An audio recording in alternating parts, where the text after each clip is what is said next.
A man kneels in a Mexican field in the autumn of 1862. Rising from the earth is a face of stone, larger than his own. He copies it into his notebook, careful and exact. He sees it clearly. He reads it wrong. This is the story of a civilization that was never lost, only misnamed.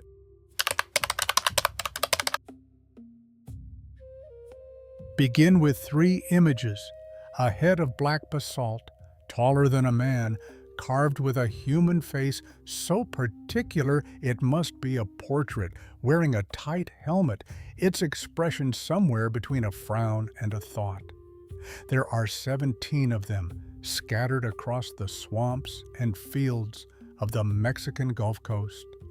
A line of men in the jungle, hauling a stone block of many tons over wooden rollers, one handspan at a time, 100 kilometers from the only mountain that stone could have come from. No wheels, no draft animals, just rope and bodies, and an order that someone had the power to give. And a single carved number on a broken stone with its first digit missing. These heads are old.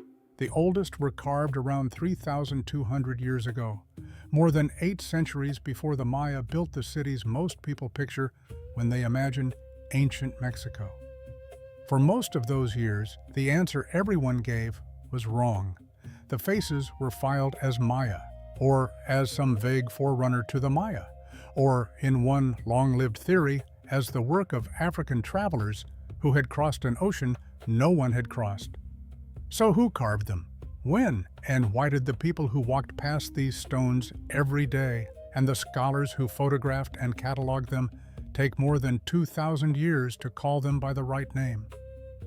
The answer runs from a plowman who struck stone in a field, to a man who drew one of the heads perfectly and explained it completely wrong, to a woman kneeling in the dirt in January of 1939, counting marks on a slab of basalt under a wide hat, doing arithmetic the experts would resist for 30 years.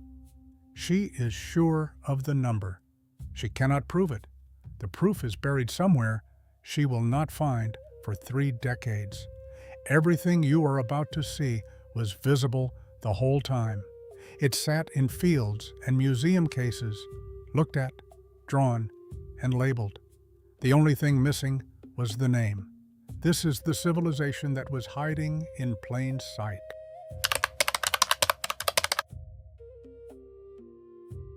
A young man stands in a dugout canoe at first light, poling it down a river the color of coffee.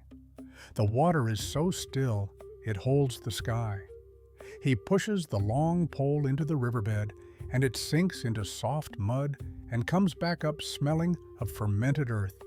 The air is already wet and warm against his skin, heavy enough to feel before the sun has cleared the trees. Ahead of him, rising out of the morning mist, are the round green volcanoes of the Tuxtlas.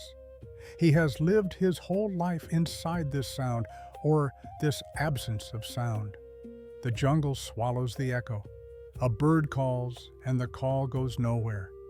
This is the Gulf Coast of Mexico, around 1200 BC, and it looks almost exactly as it looks today, a flat, tropical plain between the mountains and the sea, cut through by rivers that wander and change their minds, laying down dark alluvial soil so rich a family can eat from it twice a year. The rain comes in a monsoon that floods the low ground and then withdraws, and the people here have learned to live in the rhythm of that flooding, planting on the high ground the water leaves behind. What the land does not give, it makes them go and find. The volcanic basalt for their heaviest work comes from Cerro El Vigía. In the hills he is paddling toward. The green jade they treasure comes from far away, from a river valley hundreds of kilometers to the south. The black glass they cut their tools from comes down off the high central plateau. Everything precious has traveled. To carry it here, someone has to organize the carrying. The young man knows none of this as policy. He knows it as water under his pole, mud under his feet, and a long way to go before the heat becomes unbearable. He pulls on toward the volcanoes.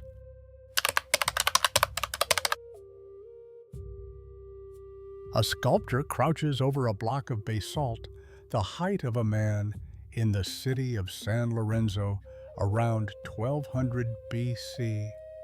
He swings a hammerstone against the rock in a steady rhythm, and each blow sends a dull shock up through his wrist and a spray of gray chips off the surface. The basalt dust settles into the sweat on his forearms. The midday sun is on the back of his neck. He does not stop.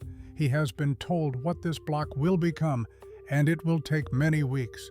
Hold him there a moment, his hammer rising and falling, and look at the rest of the world while he works. This same morning, on the far side of the earth, the Shang dynasty is at its height in China. Not far from the Shang, in a place no Chinese text will ever name, the people of Sangsingdui are raising bronze heads of their own, and neither will ever know the other exists. The Hittites still stand in Anatolia. Egypt is in its new kingdom, its great temples already old. And in Peru, the terraced city of Caral is already 1,000 years into its long quiet. Now jump forward 800 years to around 400 BC as this sculptor's city is fading. In that later world, Confucius has lived and died. Socrates is drinking his cup in Athens. Rome is a young republic. The Persian Empire spans 3 continents. And the Maya, the people most of us picture first when we think of ancient Mexico, are only just entering the stretch of history that will make them famous. That is the thing to hold on to. The man with the hammer is not a forerunner to the Maya. He is older than the question. By the time the Maya rise, his city has been silent for centuries.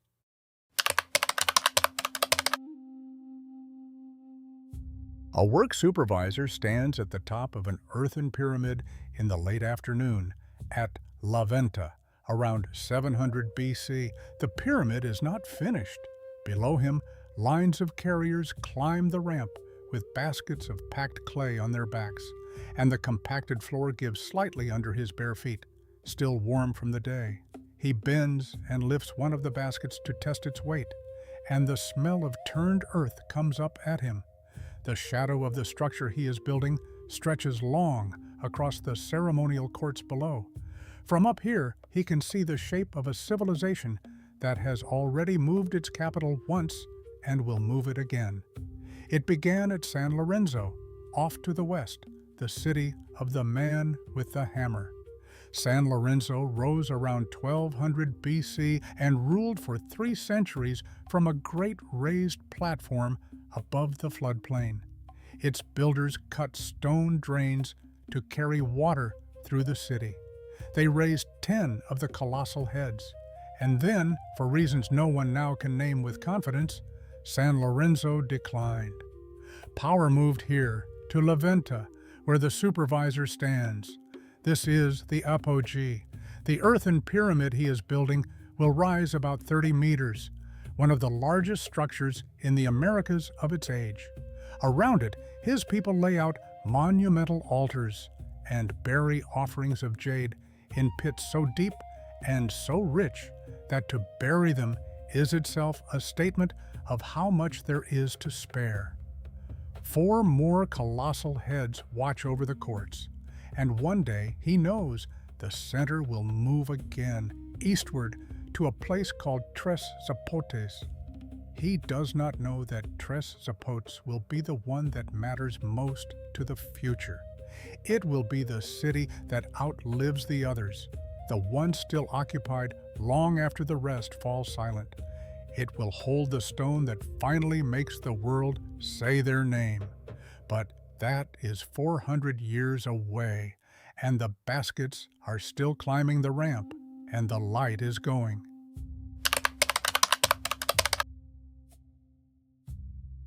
A foreman walks backward down a trail cut through the jungle at midday, watching a block of basalt come toward him a handspan at a time.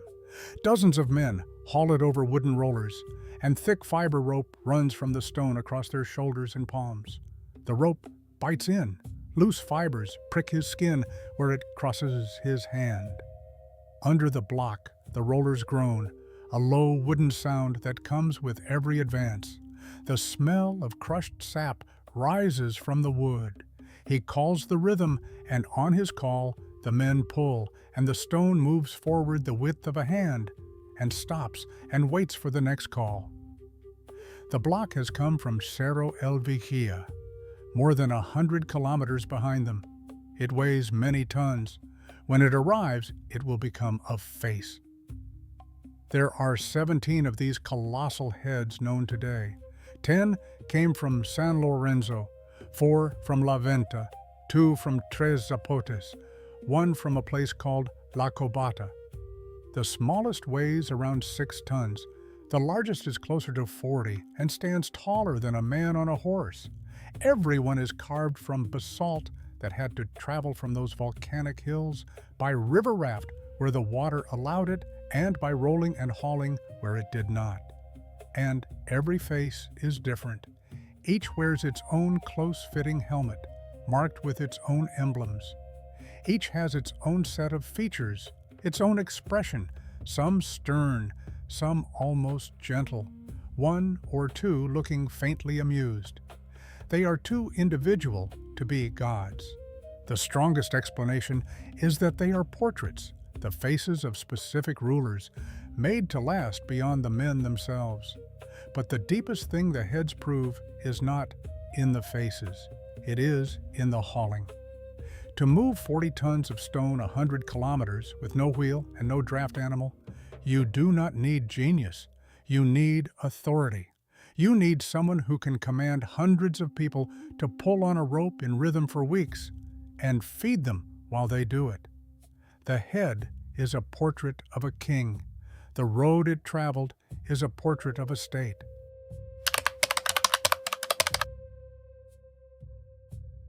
A laborer pushes a plow through a field on the Hacienda Hueyapan sometime around 1858, and the iron strikes something that will not give. The shock runs up the handle and locks his arm. He stops the team. He kneels and clears the soil away with his hands, and out of the ground comes a face of stone larger than his own, staring up at the sky it has not seen in 2,000 years. His name was never written down.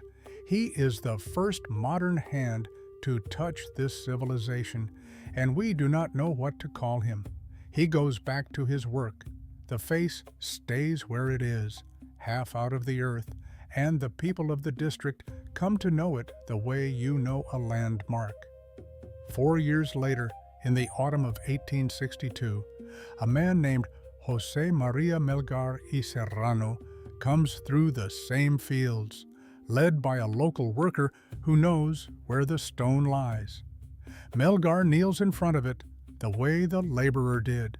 The basalt is cold and grainy under his palm. He takes out a notebook and begins to draw, and his pencil is careful, and his drawing is good. He records what he sees with real precision, and then he explains it, and everything he says is wrong. Mexico around him is a country at war with itself, barely independent, between the reforms of Benito Juárez and the French army that is about to land. Into that, Melgar publishes his find in 1869 and again in 1871. He looks at the broad features of the face and reads them as African. He proposes that travelers from Africa had crossed the ocean in deep antiquity and left this head behind. The title of his paper calls it a colossal head of Ethiopian type. He saw what his century allowed him to see. The features he read as a foreign race are something simpler and stranger, the stylized portrait of one particular man, a ruler, rendered in a local artistic convention. Later evidence, genetic and archaeological, would close the question completely. There was no ancient crossing. The sculptors were the people who already lived there. The theory would be discredited in scholarship and survive only at the margins. We can leave it there. Melgar drew the head beautifully, and he could not read it, and he is the first of several careful people in this story who will look straight at the thing and not see it.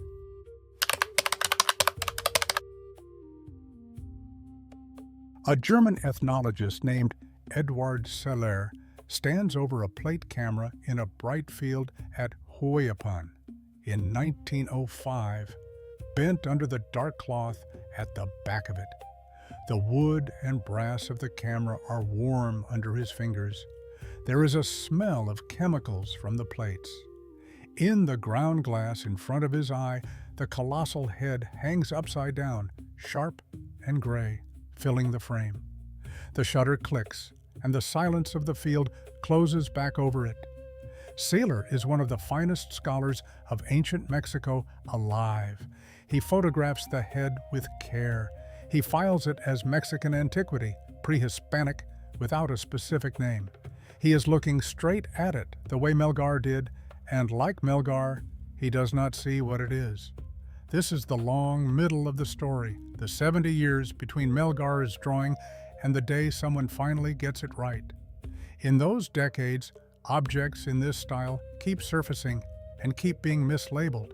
A carving reaches a museum in Mexico City or Europe and goes into a case marked Maya Regional or Pre-Maya, Indeterminate, or Early Mexican. The pieces are not hidden. They are catalogued. They are simply catalogued as something else. A few people feel the wrongness of it.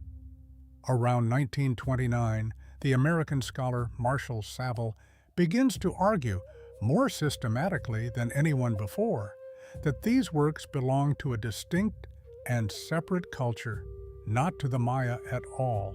He is close to right, but arguing is not proving, and the field does not move.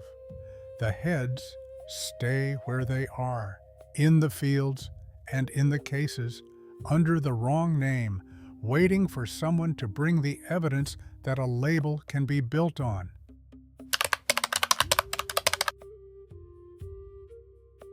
Matthew Sterling stands in front of the Huayapan head late one afternoon in 1938, and for once he is looking it in the eye, because the head is half buried and its face has come to rest at the level of his own. The heat does not let up even now. At the end of the day, the basalt is grainy under his palm. Behind him, he can hear his wife, Marion, working her camera. A man from the village is telling him something his predecessors got wrong. The stone does not lie out by the old hacienda buildings where the records put it. It lies near the village of Tres Zapotas. Sterling has carried a suspicion for almost 10 years, the same one Saville had, that the things called Maya out here are older than the Maya and belong to someone else. He has reasons. The sculpture does not look Maya. The location is far outside the Maya heartland, and the few stratigraphic hints point deep. Now he has the backing to test it. The National Geographic Society is funding him. He has chosen this place, Tres Zapotas, where a community holds the land as an ejido, granted to them in 1932, and where the people have lived alongside these stones for generations and consider them their own. He carries one question into the field, and the whole canon hangs on the answer. Were the people who made all this Maya, or were they someone the textbooks have no name for? He does not know yet that the ground here holds a broken stone that will answer him, and that it will answer him only halfway.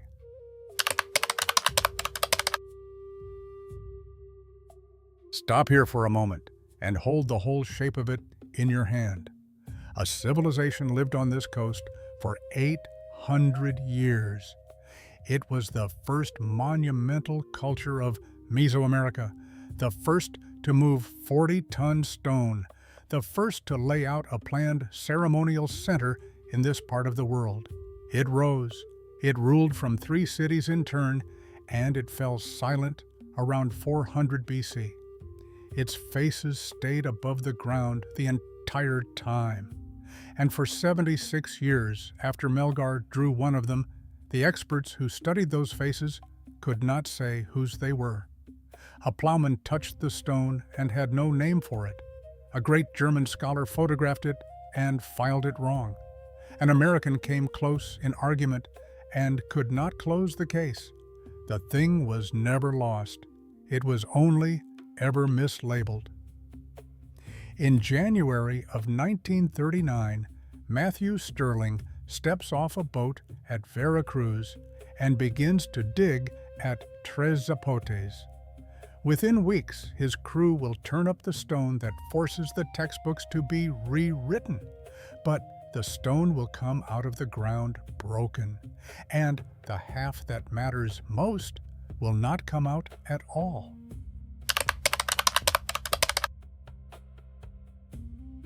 Marion Stirling kneels in the turned earth one hot January morning at Tres Zapotes beside a slab of basalt the crew has just rolled over with ropes. She is 28 years old. A notebook is balanced on her knee. She runs her hand across the carved surface to read it, and dry basalt dust clings to her fingers. Sweat runs down her temple under the wide brim of her hat. She is copying, mark by mark, the bars and dots cut into the stone, and she does not look up until she has them all. The stone has come out of the ground in 2 pieces, and the crew has only found the lower one. On one face, there is a carved figure in the local style. On the other face, there is a column of numbers, and the numbers are a date. She knows this writing. It is the bar and dot notation of the long count, the calendar that records a date as 5 numbers, counting the days elapsed since a fixed point far in the past. She reads what is there: 16, 6, 16, 18, and 18. 4 of the 5 numbers, the first and largest one, the count that sets the whole date in its era, was carved at the top of the stone, on the half that is still missing. So, she does the arithmetic.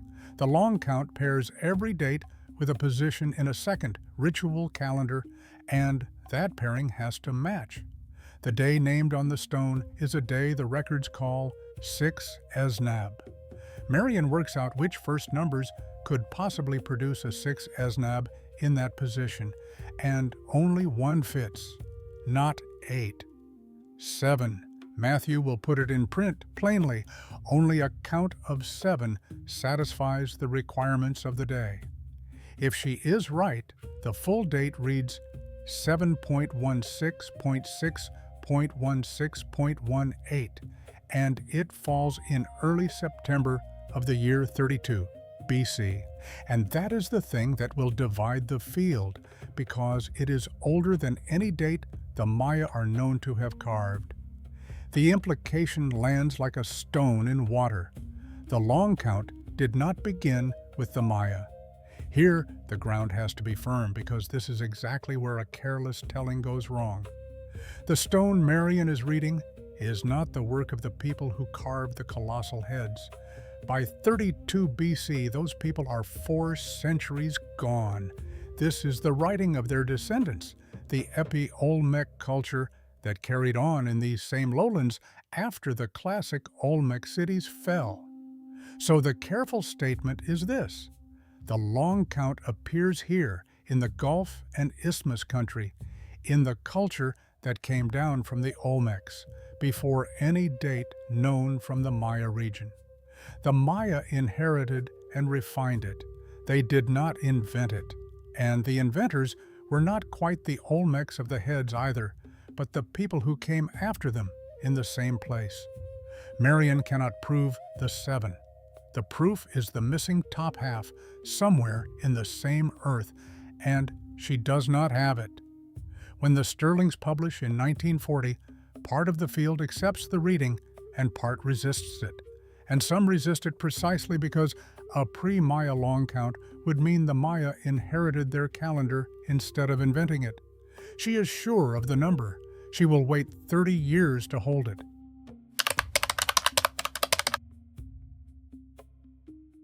An Olmec sculptor works in the shade of an awning at Tres Zapotes, around 32 BC, cutting a row of bars and dots into the face of a basalt slab. He chisels a line, then blows the dust out of the cut to check how deep it runs, and the fine grit comes back into his eyes. The shade is cool against the heat outside. The chisel rings against the stone in a high, repeated note. He is not thinking about the future. He is making sure the count is right.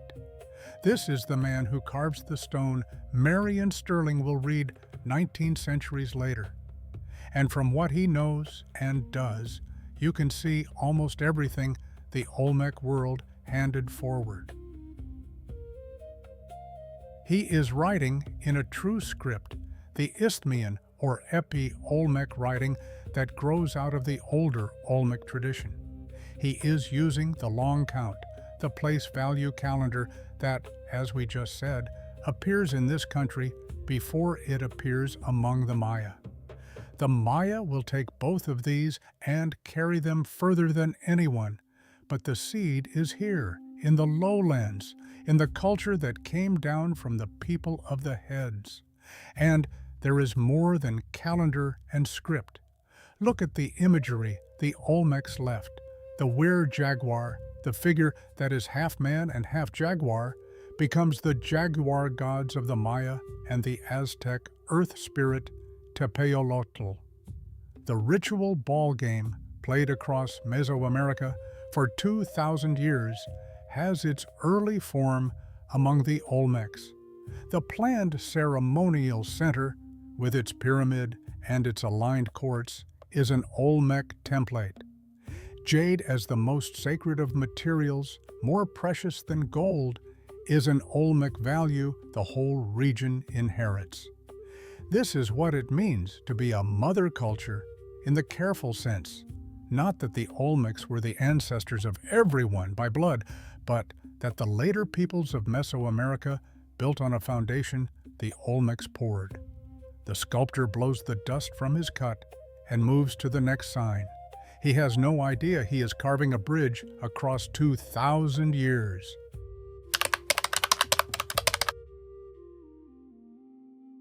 Jeffrey Blomster stands at a laboratory bench late at night in 2005, holding a numbered fragment of pottery in his palm.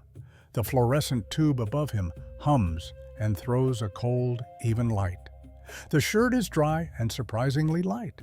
Beside it lies a sheet of results, just off the printer, still warm and smelling faintly of toner. And his finger goes down a column of numbers that says where this pot was made and where it ended up. The numbers are evidence in an argument that has run for half a century and is still running. When the Olmecs gave their imagery and ideas to the rest of Mesoamerica, was it a gift from a single source or a conversation among equals? On one side stands the mother culture position. Michael Coe, Richard Deal, and Blomster himself argue that the key innovations show up first at the Olmec sites and spread outward from there. Blomster's chemical sourcing of pottery is part of that case.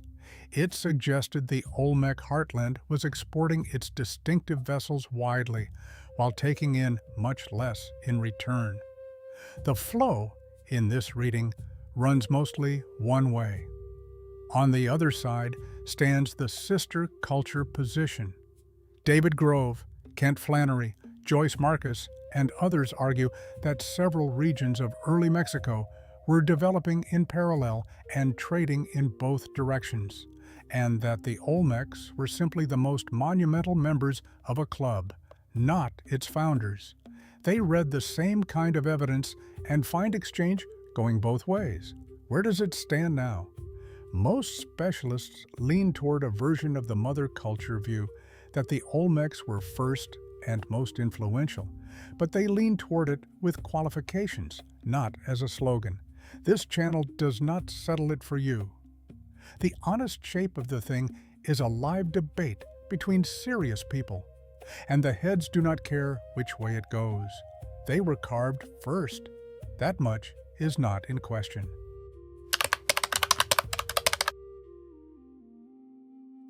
An old man stands at the foot of the great earthen pyramid at Levanta at dusk around 400 BC. He watched this pyramid go up when he was young. He is listening now to something that is not there. For his whole life, the air here carried the noise of work crews and crowded courts, and tonight there is none of it. Cool, damp air rises off the marsh as the light fails, and it smells of wet vegetation where there used to be swept, beaten earth. At the edges of the mounds, the green is already coming back. He feels the emptiness as a physical thing, the way you feel a room that someone has just left. No army did this. There is no burning, no breach in a wall, no field that needs a gentle word. Levanta is not being destroyed. It is being left. Around 400 BC, across the Olmec world, the great centers are emptying. People are drifting away, a household at a time, a season at a time. The causes are argued and uncertain. Drought, perhaps? A river that changed its course and took the water, or the trade with it? The slow strain of too many people on the land, or tensions inside the society that we cannot read from the ground? There is no single catastrophe to point to. There is only the long subtraction of a place that fewer and fewer people choose to keep alive. The colossal heads stay where they are. No one carries them away. They sit in the abandoned courts as the grass climbs them, the portraits of kings whose names were already slipping loose from the faces. And here is the cruelest part, the part that sets up everything still to come in this story. The Olmecs left their inheritance to Mesoamerica in silence. The peoples who came after built on the Olmec foundation, but no one wrote down where it came from. There was no inscription that said, "This we owe to the people of the Gulf." The debt was paid forward and the lender was forgotten. They did not even keep their name. The word we use, Olmec, is not theirs. It is a much later Aztec word for the people who lived on this coast in Aztec times, borrowed and stretched backward across 2,000 years to cover a civilization that had no one left to correct us. The old man turns from the pyramid in the last of the light. Behind him, the city begins its long disappearance into the earth, where it will lie, nameless, until the 19th century.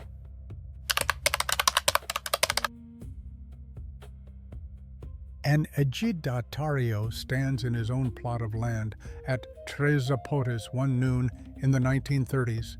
Leaning on his hoe beside a head of stone he has plowed around his whole life.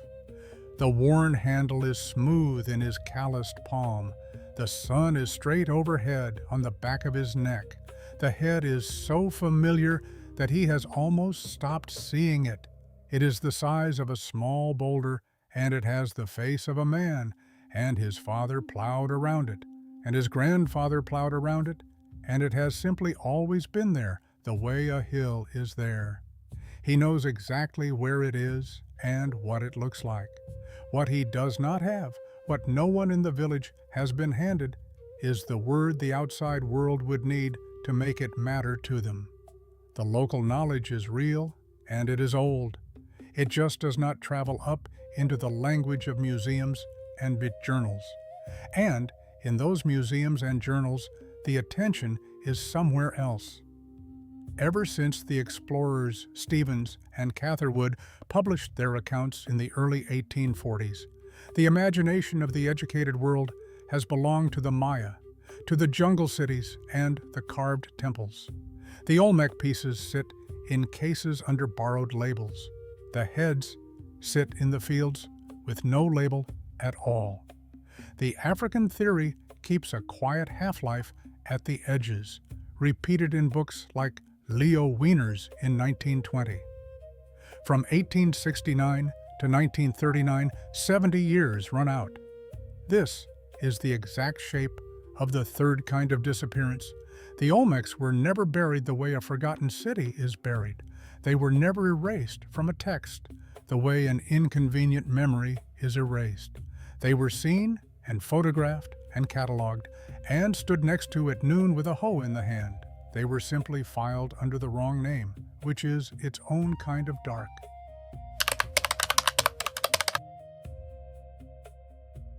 Alfonso Caso rises to speak in a hot, crowded room in Tuxtla Gutierrez in 1942 at the second round table of the Mexican Society of Anthropology. The room is close and airless with too many people in it. A wooden chair creaks somewhere behind him. He can feel the weight of saying a thing out loud in front of the people most able to tear it down, and he says it anyway. This culture, these heads, this style is not a branch of the Maya.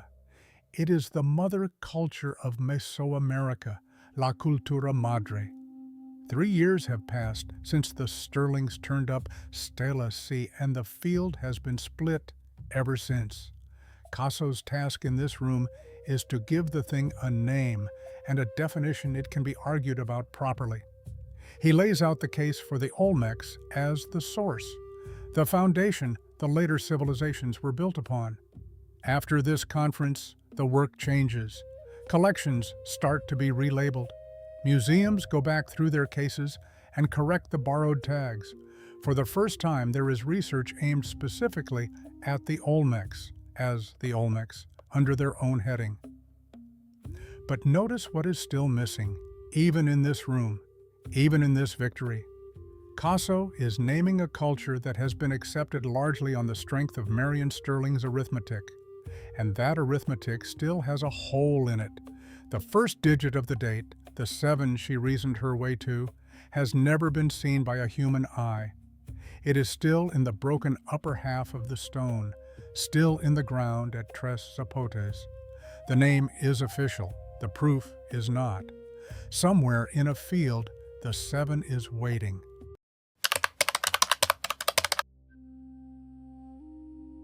Marion Sterling sits in her home in Washington in 1969, reading a letter that has just arrived. She is 58 years old. The room is quiet around her. The paper is light between her fingers. She reads it once, and 30 years fold shut in the space of a sentence. The upper half of Stela C has been found at Tres Zapotes, and the first digit of the date is there, carved in the stone, where a human being can finally see it. Far to the south, in a field in Veracruz, that is exactly what has happened. A local farmer, working his ground, has turned up the missing piece. His hands clear the wet earth from the upper face of the slab, and a number comes out of the soil where it has been waiting since the day the Epi Olmec sculptor cut it. The same field, the same stone, the other half of a sentence broken in two for 19 centuries. His name, like the name of the plowman who first struck this civilization in 1858, is not the one history wrote down. The fingers that uncovered the proof and the fingers that uncovered the very first head belong to the same kind of person, working the same ground, unrecorded at both ends of the story. The digit is 7. 7, exactly as she reasoned it in 1939, kneeling in the dirt with a notebook on her knee, when there was nothing to go on but the arithmetic of a day called 6 Esnab, and the conviction that only one number could close it.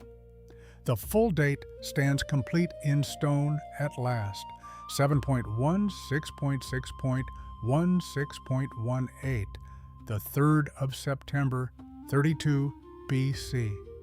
The long count, recorded in the Gulf lowlands, in the culture that came down from the Olmecs, older than any date known from the Maya country. The name Caso gave the civilization in 1942 now rests on something no one can argue away. Sit with the shape of those 30 years. In 1939, she was a young woman whose calendar arithmetic the field resisted, and whose name, in the way of that time, sat in her husband's shadow on the published work. She did not get to be proven right quickly.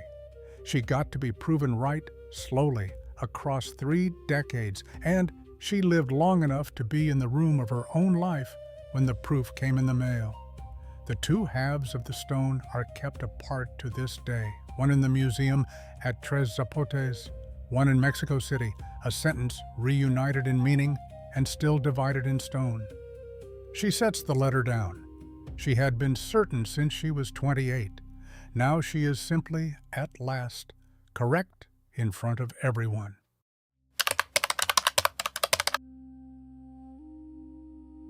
Begin with the head again, in low light at the end of an afternoon, the basalt going warm and then dark as the sun drops behind the Tuxtlas.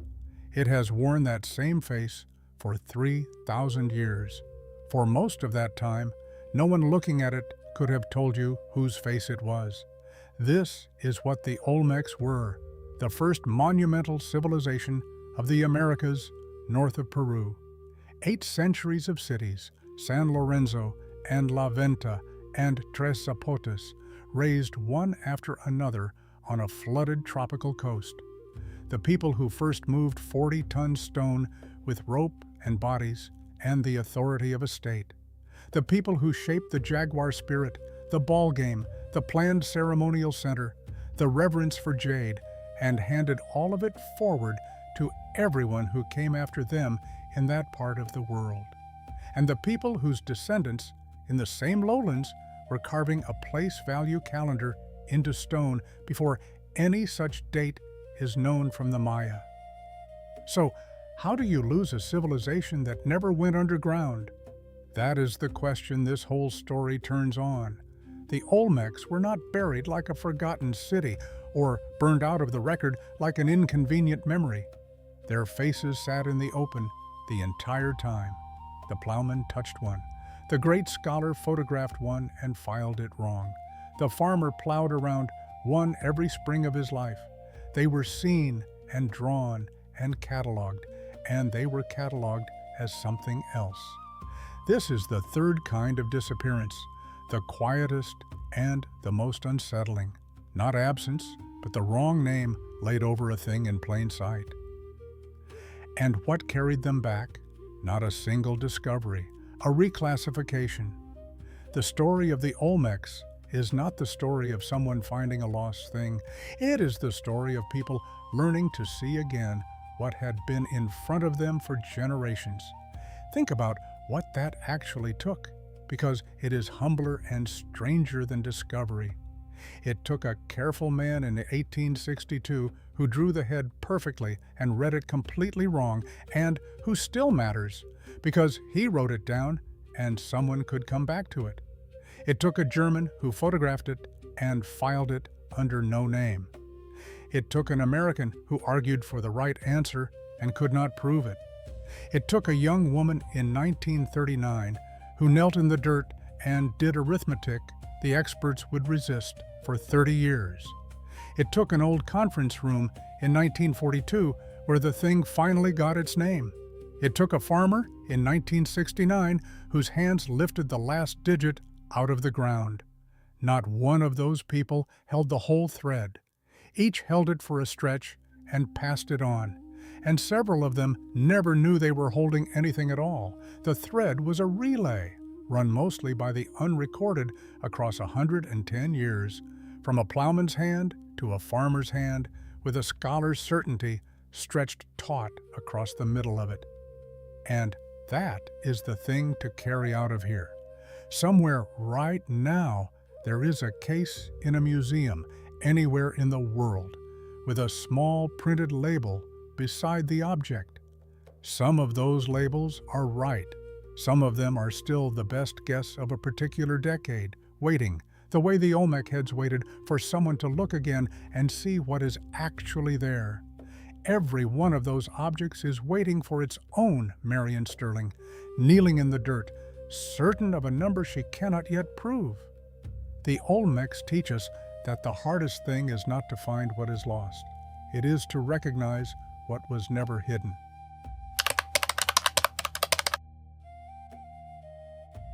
One more time, stay with that museum case and the small label beside the object.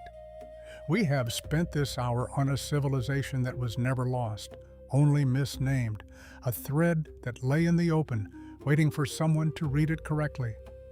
There is a darker version of the same story, and it is where we go next. Not a thread misread in a quiet field, but a thread being pulled apart in real time, in the dark, by people who knew exactly what they had found and wanted only its gold. On the north coast of Peru, 1,000 years before the Inca, a people we call the Moche buried their lords in tombs of staggering wealth. For centuries, those tombs lay safe because no one knew they were there.